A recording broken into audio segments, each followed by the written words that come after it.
오늘 말씀의 제목은 우리 1월 따르는 자 시리즈의 마지막 끝까지 따르라입니다. 여러분 최근 유행한 그 프로그램 중에 혹시 흑백 요리사를 보셨나요? 흑백 요리사 2. 저도 사실 보지는 않았습니다. 그런데 이게 굉장히 핫한 프로그램이다 보니까 관련된 뉴스 기사가 많이 나오더라고요.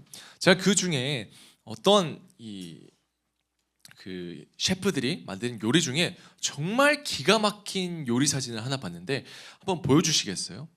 거기서 어떤 셰프가 무슨 분자 요리를 가지고 만든 거예요. 이거 사과 아니에요. 여러분 이거 요리입니다. 그래서 정말 기가 막힌 무슨 분자 요리라는 기법이 있대요. 그걸 가지고 이렇게 사과처럼 만들었는데 이거를 깨뜨리면은 이제 요리인 게 보이는 거죠. 그래서 이거를 심사를 봤는데 그 안성재 심사위원이 심사를 하잖아요. 근데 심사평이 의외였습니다. 저는 이걸 보고 아니 어떻게 사과를 진짜처럼 만들 수가 있지? 감탄만 하고 있는데 그 안성재 씨가 그러는 거예요. 그냥 사과가 더 맛있습니다.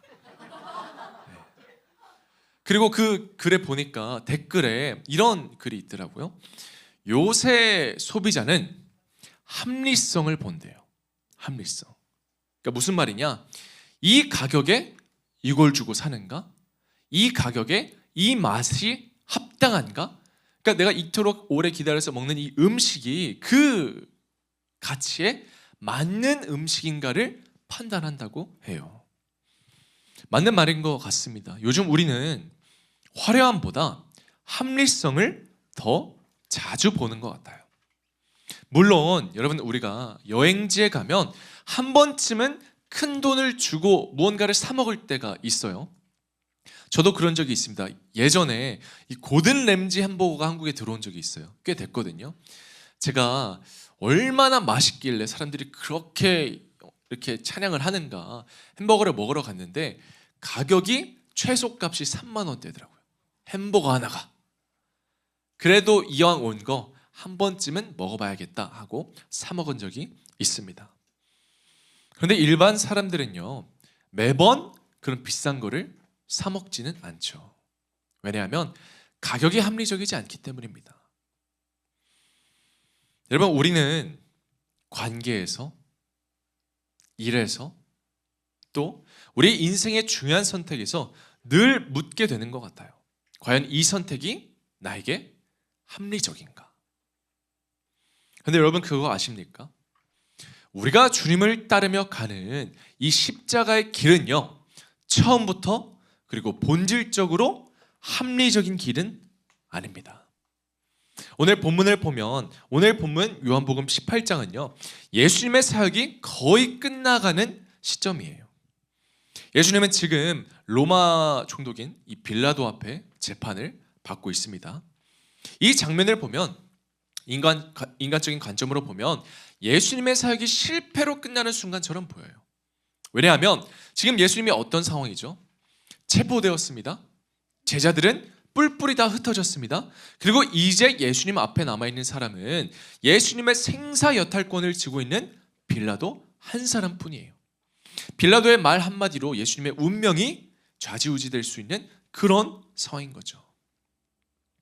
근데 여러분 이런 상황 속에서 만약 예수님께서 합리적인 선택을 하시는 분이었다면 예수님은 그 상황을 벗어나기 위해서 최선을 다하셨을 거예요. 왜냐하면 지금 아무런 죄가 없는데 잡혀왔잖아요.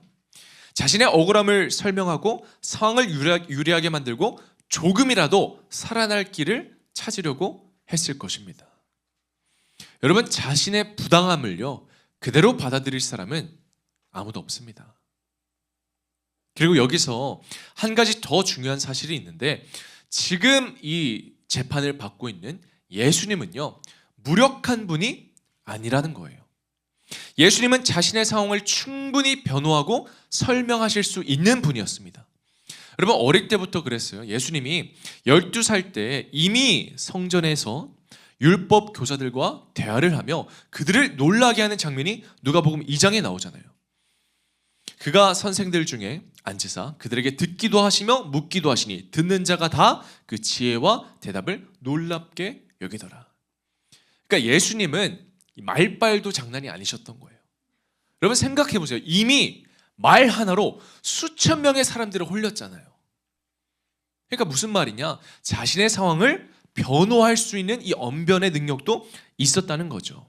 뿐만 아니라 예수님은 어떤 예수님이죠? 능력의 하나님이십니다. 병자를 고치고 바다를 잠잠하게 하시고 죽은 자도 살리셨던 분이죠. 그런데 오늘 예수님의 이 모습을 보면요, 예수님은 아무런 항변도 그 어떤 변명도 하지 않으십니다. 대신 빌라도가 신문을 할 때 주님은 이렇게 답을 하시죠. 오늘 본문 36절 말씀이에요. 36절에 예수께서 대답하시되 내 나라는 이 세상에 속한 것이 아니니라. 만일 내 나라가 이 세상에 속한 것이었더라면 내 종들이 싸워 나로 유대인들에게 넘겨지지 않게 하였으리라. 이제 내 나라는 여기에 속한 것이 아니니라. 여러분 그렇습니다. 주님이 십자가의 길을 끝까지 갔던 이유는 주님이 어리석어서가 아니에요.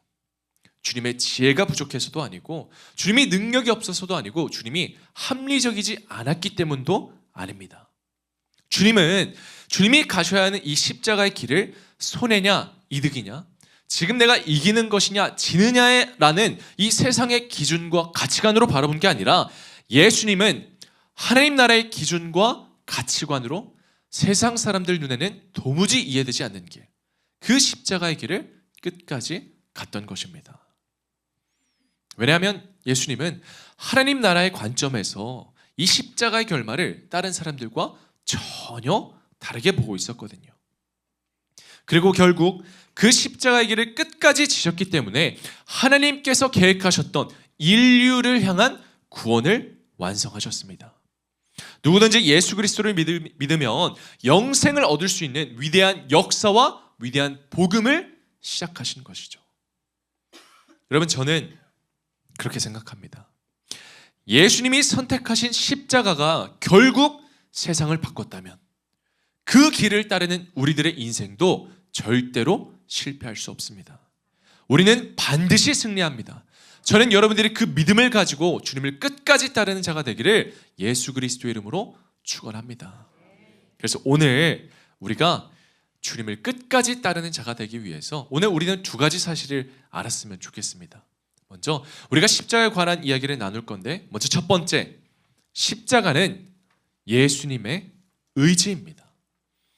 오늘 본문 36절 말씀 우리 다시 한번 같이 읽어볼게요. 시작. 예수께서 대답하시되 내 나라는 이 세상에 속한 것이 아니니라. 만일 내 나라가 이 세상에 속한 것이었더라면 내 종들이 싸워 나로 유대인들에게 넘겨지지 않게 하였으리라. 이제 내 나라는 여기에 속한 것이 아니니라. 아멘. 여러분 이 말이 무슨 의미냐면 아까도 말씀드렸듯이 주님은 무력해서 붙잡힌 게 아니라는 거예요. 만일 하나님 나라가 이 세상에 속했다면 주님의 종들이 나서서 주님을 구출할 수도 있었고 그 상황을 벗어날 수도 있었습니다. 그러니 주님은 그 십자가의 길을 마지못해 간 게 아니라 그 상황을 벗어나지 못해서가 아니라 주님께서는 하지 않기로 의지적으로 선택하셨다는 거예요. 십자가를 의지적으로 선택하셨다는 거죠. 그런데 예수님의 오늘 이 선택은요, 즉흥적인 결정은 아닙니다. 주님은 사역을 본격적으로 시작하시기 전에, 공생의 사역을 시작하시기 전에 이미 같은 선택 앞에 서 계셨거든요. 누가복음 4장을 보면 예수님은 이 공생에 시작하기 전에 어디에서 시험을 받죠? 광야에서 시험을 받아요. 마귀의 유혹과 시험을 받는 장면이 나오죠. 누가복음 4장 5절과 6절입니다. 마귀가 또 예수를 이끌고 올라가서 순식간에 천하만국을 보이며 이르되 이 모든 권위와 그 영광을 내가 내게 주리라 라고 유혹을 해요. 근데 여러분 저는 이 말씀을 보면서, 이 장면을 보면서 그런 생각을 한번 해봤어요. 이게 왜 유혹일까? 여러분, 우리는 이 장면이 유혹이라는 걸 알아요. 왜냐? 이걸 제안한 존재가 누구죠? 마귀인 걸 알잖아요. 마태복음은 이렇게 말합니다. 마태복음 4장 8절 똑같은 장면을 다르게 기록한 거예요. 마귀가 또 그를 데리고 지극히 높은 산으로 가서 천하만국과 영광을 보여 이르되 만일 내게 엎드려 경배하면 이 모든 것을 내게 주리라. 그러니까 우리는 이 제안을 한 존재가 마귀인 것을 알고 있고, 그리고 모종의 거리가 있다는 것을 알기 때문에 이걸 유혹이라고 부릅니다. 근데 여러분, 우리 한번 이렇게 생각해 볼게요. 만약 방금 읽었던 이 말씀에서 마귀라는 단어를 잠시 빼고 읽어보면 어떻게 될까요? 우리는 과연 이걸 유혹이라고 생각할 수 있을까요? 누가복음 4장 5절을 바꿔볼게요. 누군가가 올라가서 순식간에 천하만국을 보이며 이르되 이 모든 권위와 그 영광을 내가 내게 주리라. 여러분, 이 말이 정말 유혹처럼 들립니까? 아니면 기회처럼 들립니까? 만약 여러분이 성공할 수 있는 기회가 있고 부자가 될 수 있는 기회가 있고 승리할 수 있는 기회가 있으면 여러분, 우린 그걸 유혹이라고 하지 않아요. 놓치지 않으면 안 되는 찬스라고 얘기를 하죠. 좀 현대적으로 적용을 해볼까요? 여러분, 만약 직장에서 누군가가, 여러분 상사가 여러분에게 승진시켜준다고 하면 여러분 거절하시겠습니까? 연봉 협상 자리에 딱 가셨어요. 너무 수고했다. 연봉을 2배로 올려주겠다. 여러분 거절하시겠습니까? 지금 현재 내 상황 속에서 내가 가진 조건보다 더 좋은 기회가 찾아왔을 때 여러분, 그 기회를 회피하십니까? 아니죠. 우리는 그 기회를 잡습니다. 우리는 인생을 살아가면서 성공해야 한다라는 유혹을 받지 않아요. 내 인생이 잘 돼야 한다는 유혹을 받지 않습니다. 왜냐? 그건 당연한 거잖아요. 내 인생은 성공해야 합니다. 내 인생은 잘 되어야만 합니다. 누가 실패하려고 인생을 살아갑니까? 누구나 잘 되고 싶어하고 이기고 싶어하고 누구나 성공하고 싶어합니다. 그래서 이런 것들은 우리에게 유혹이 아니라 자연스러운 선택지로 다가옵니다. 오히려 우리는 게으르고 싶어지는 유혹, 포기하고 나태해지고 싶은 유혹을 받을 뿐이죠. 근데 여러분, 바로 이 지점에서 우리가 영적으로 깨어 있어야 합니다. 왜냐하면 우리가 신앙생활을 하면서 받는 유혹들은요, 대부분 실패의 모습으로 찾아오지 않아요. 우리는 신앙생활을 잘하고 싶습니다.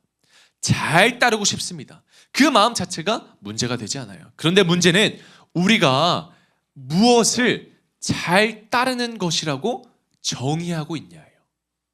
잘됨의 기준이 무엇이냐예요.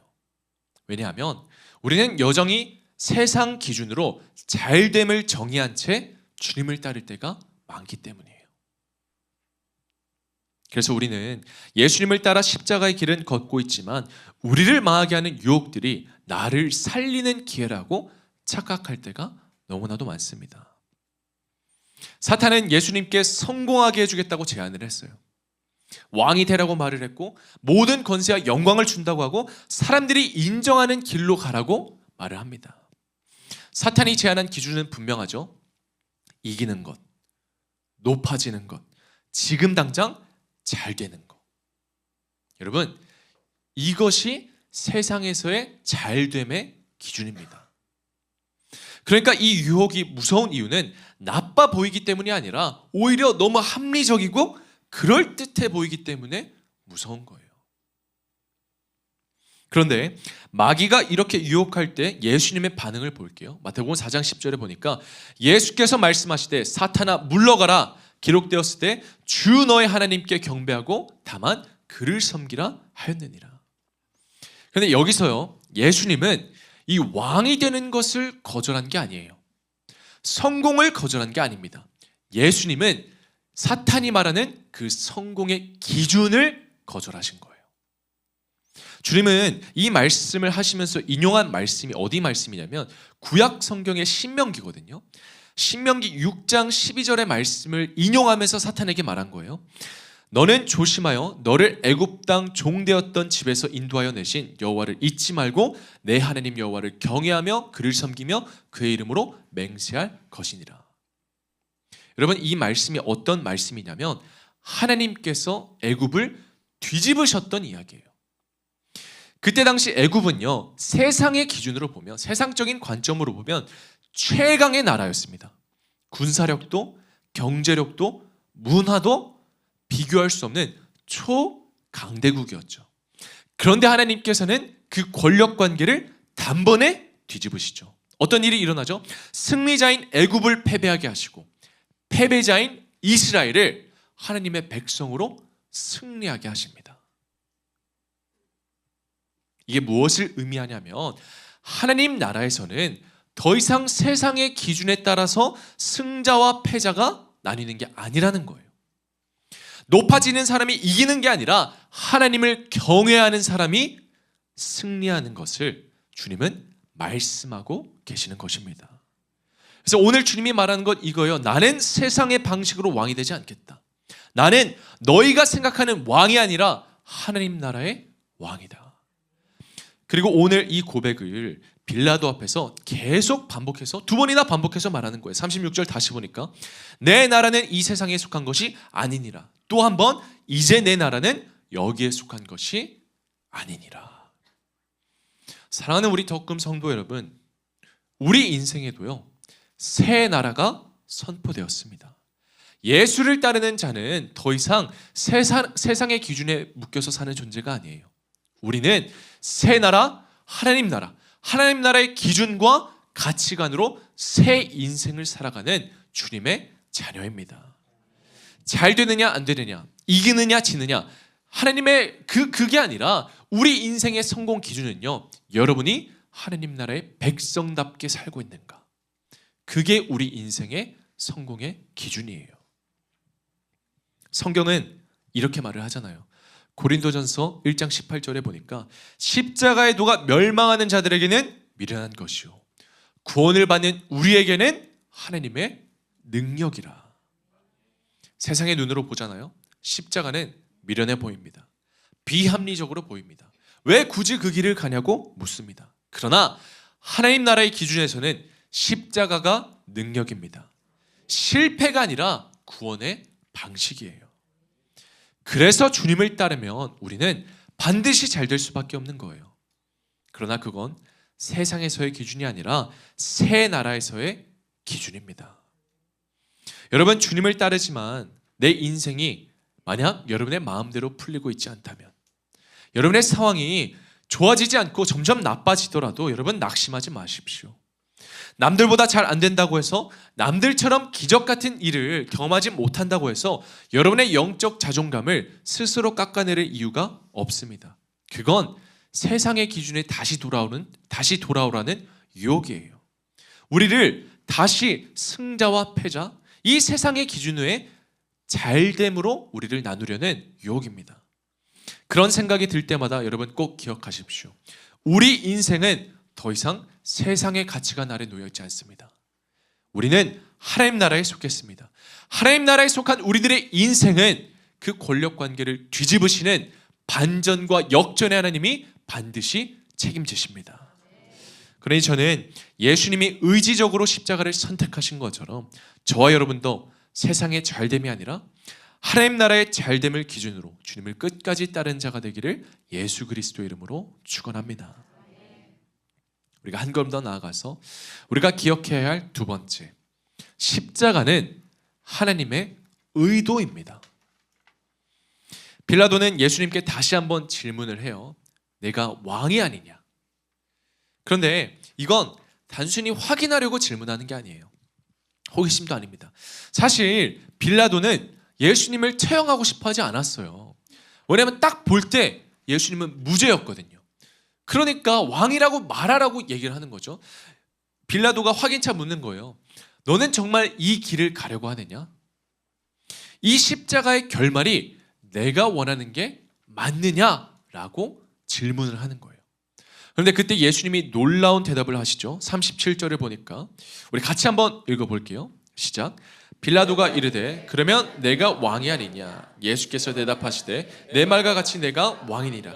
내가 이를 위하여 태어났으며 이를 위하여 세상에 왔나니 곧 진리에 대하여 증언하려 함이로라. 무릇 진리에 속한 자는 내 음성을 듣느니라 하신대. 아멘. 여러분, 십자가는 예수님의 인생에 있어서 우연히 일어난 사건이 아닙니다. 예수님의 사역이 잘 풀리지 않아서 어쩔 수 없이 일어난 사고도 아니에요. 십자가는 하나님의 의도를 이루시고자 하는 예수님의 선택입니다. 그런데 여기서 우리는 한 가지 중요한 질문을 마주하죠. 십자가가 하나님의 의도였다면 왜 하나님은 십자가의 길을 선택했을까? 왜 이런 방식을 선택했을까? 왜 그렇게 어려운 길을 선택했을까?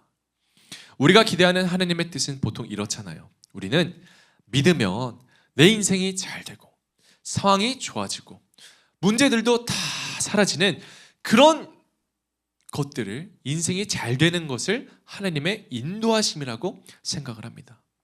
그런데 예수님이 선택하신 이 십자가는요, 우리의 모든 기대를 정면으로 반박하고 있는 거죠. 1세기 당시의 십자가는요, 여러분, 오늘날 우리가 알고 대하는 것과는 의미가 많이 달랐습니다. 오늘 우리들은 십자가를 어떻게 이해하죠? 십자가는 그리스도인을 상징해요. 신앙의 상징이에요. 그리고 그래서 누구는 이 십자가를 액세서리나 귀걸이나 목걸이처럼 하고 다니는 분들도 계시잖아요. 지난주에도 이 십자가가 박힌 우리 덕금 로고를 저희가 또 키링으로 나눠 드렸잖아요. 우리 교회 다니는 것을 상징하게 하려고, 나타나게 하려고. 우리는 십자가를 보고 위로를 얻고 힘을 얻기도 합니다. 마치 십자가가 이 승리의 상징처럼, 때로는 행운의 부적처럼 여길 때도 있죠. 그런데 1세기 당시의 십자가는 어떤 의미였냐면, 그때 로마에서 이 십자가는요, 범죄자가 받을 수 있는 최악의 형벌을 의미했습니다. 주로 대상은 노예나 반역자나 최악의 범죄자들이 받는 형벌이자 인생의 패배자들의 최후가 바로 이 십자가였어요. 그래서 로마인들에게 이 십자가는 죽음 이상의 형벌을 의미했습니다. 그런데 예수님이 바로 그 십자가를 두고 이렇게 말씀하시는 거예요. 내가 이를 위하여 태어났으며 이를 위하여 세상에 왔나니. 그리고 야속하게도 주님은 이렇게 말씀하시죠. 누가복음 9장 23절에 또 우리에게 이르시되 아무든지 나를 따라오려거든 자기를 부인하고 날마다 제 십자가를 지고 나를 따를 것이니라. 여러분, 이 말씀이 왜 그때 당시 제자들에게 그렇게 어렵게 들렸는지 아시겠죠? 무슨 말이에요? 최악의 범죄자가 되라, 최악의 형벌을 받으라, 이 말을 하고 계신 거예요. 그럼 우린 자연스럽게 이런 생각을 하게 되죠. 그렇다면 주님을 따른다는 것은 패배자의 인생을 살아야 하는 건가? 하나님의 뜻대로 내 인생이 이루어진다는 것은 내 인생이 십자가처럼 잘 안 된다는 것을 의미하는 건가? 솔직히 말하면 겉으로 볼 때 그렇게 느껴질 때가 많습니다. 여러분, 우리가 크리스찬이니까 한 번 더 양보해야 될 때가 얼마나 많아요. 크리스찬이니까 손해를 감수해야 하고, 크리스찬이니까 참아야 하고, 크리스찬이니까 남들은 똑같이 하는데 나는 그게 잘못된 일이니까 못할 때가 많습니다. 비합리적인 선택을 해야 할 때가 많죠. 그렇게 우리는 때때로 나를 향한 하나님의 뜻을 의심하게 됩니다. 그러나 성경은 우리 인생을 향한 하나님의 뜻을 이렇게 기록하고 있잖아요. 예레미야서 29장 11절에 너희를 향한 나의 생각을 내가 아나니 평안이요 재앙이 아니니라. 너희에게 미래와 희망을 주는 것이니라. 여러분, 오늘 우리가 분명히 해야 할 게 있습니다. 세상적인 관점에서 예수님은 십자가에서 패배하셨습니다. 십자가에서 조롱당하시고 죽으셨기 때문입니다. 그러나 하나님의 관점에서는 예수님은 십자가에서 패배하지 않으셨어요. 예수님은요, 패배한 것이 아니라 하나님의 의도를 따라 패배를 선택하셨습니다. 여러분, 이 둘은요 전혀 달라요. 패배하는 것과 패배를 선택하는 것에는 굉장한 차이가 있습니다. 패배하는 것은 쉬워요. 아무것도 하지 않으면 됩니다. 여러분, 포기하면 됩니다. 도망가면 됩니다. 반면에 패배를 선택하는 것은 의지가 필요해요. 결단이 필요하고, 그리고 이 선택을 할 수 있는 믿음이 필요합니다. 예수님은 능력이 없어서 십자가를 지신 게 아니에요. 내려올 수도 있었고, 피할 수도 있었고, 싸울 수도 있었습니다. 그러나 주님은 세상의 방식으로 이기려 하지 않으셨어요. 대신 하나님의 의도를 이루는, 하나님의 의도를 완성하는 바로 그 방식, 십자가를 택하셨던 것입니다. 그래서 십자가는요, 여러분, 패배처럼 보이지만 패배가 아닙니다. 손해처럼 보이지만 손해가 아닙니다.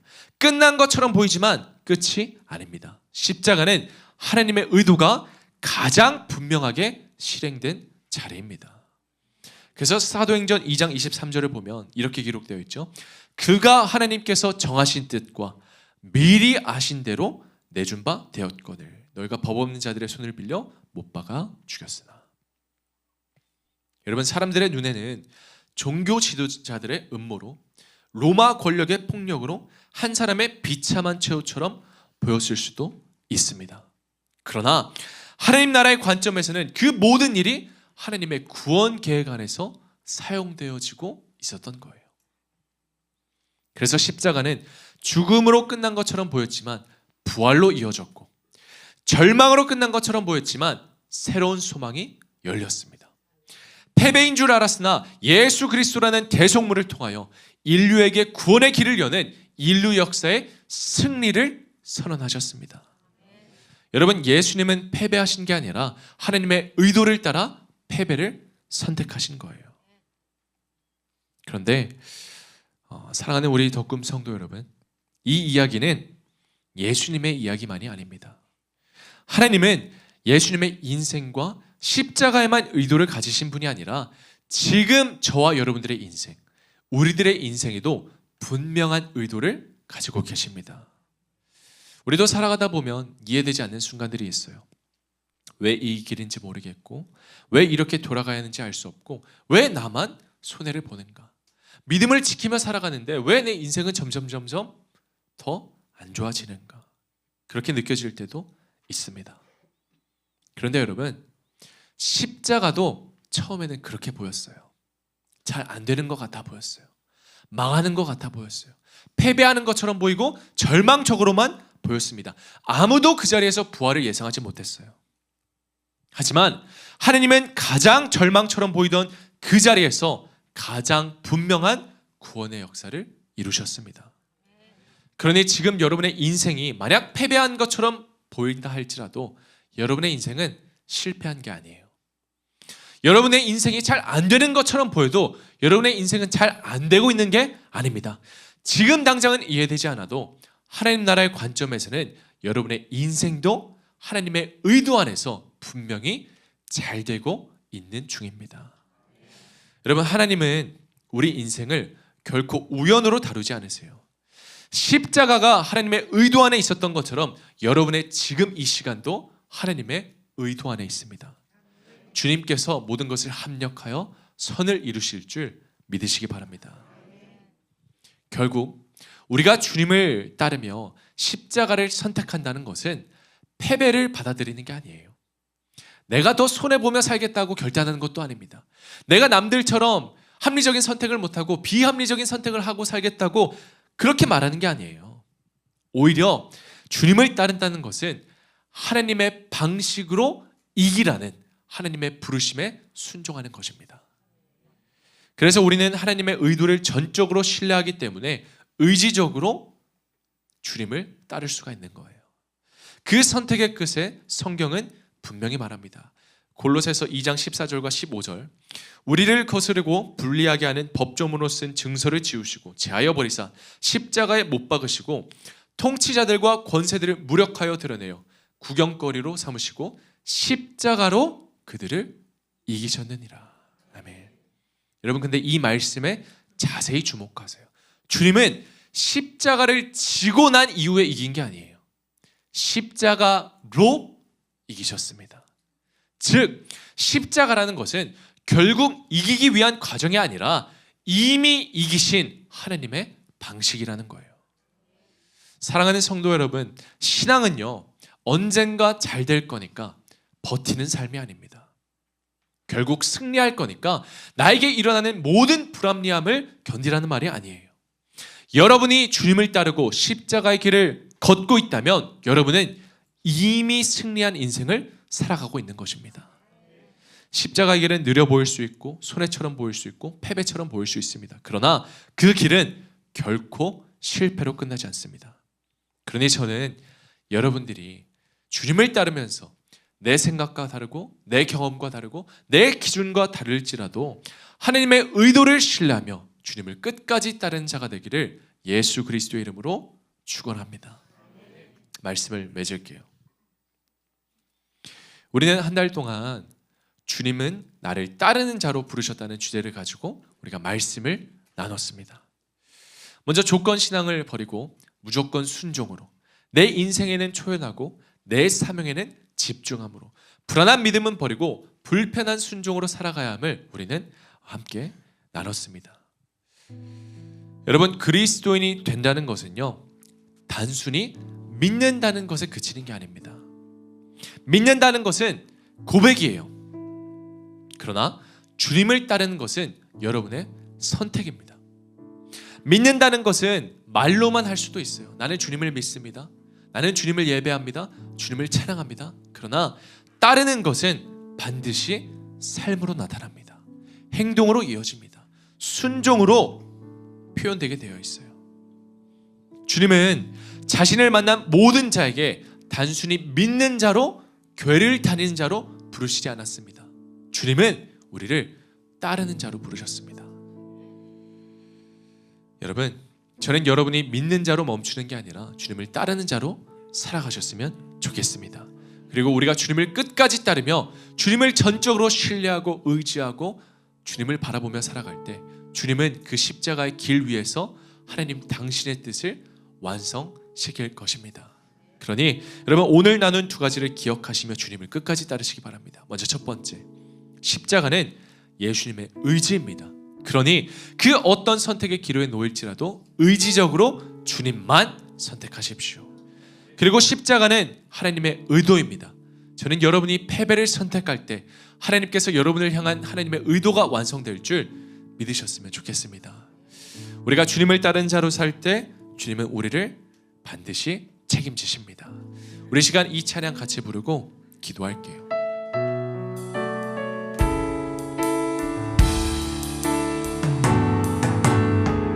나 주님을 신뢰합니다. 나 주님을 신뢰합니다.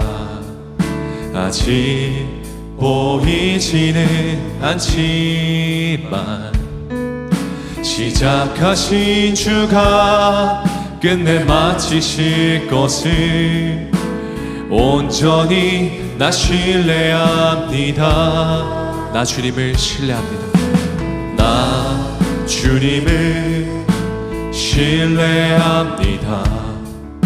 아직 이해할 순 없지만 나보다 내 필요를 잘 아시는 주를 여전히 나 신뢰합니다. 주님이 주님 되시기에 나는 두렵지 않습니다. 내 믿음은 결과가 아닌 오직 주께만 있으니 나는 주신 우리 처음부터 고백합니다. 나 주님을 신뢰합니다. 나 주님을 신뢰합니다.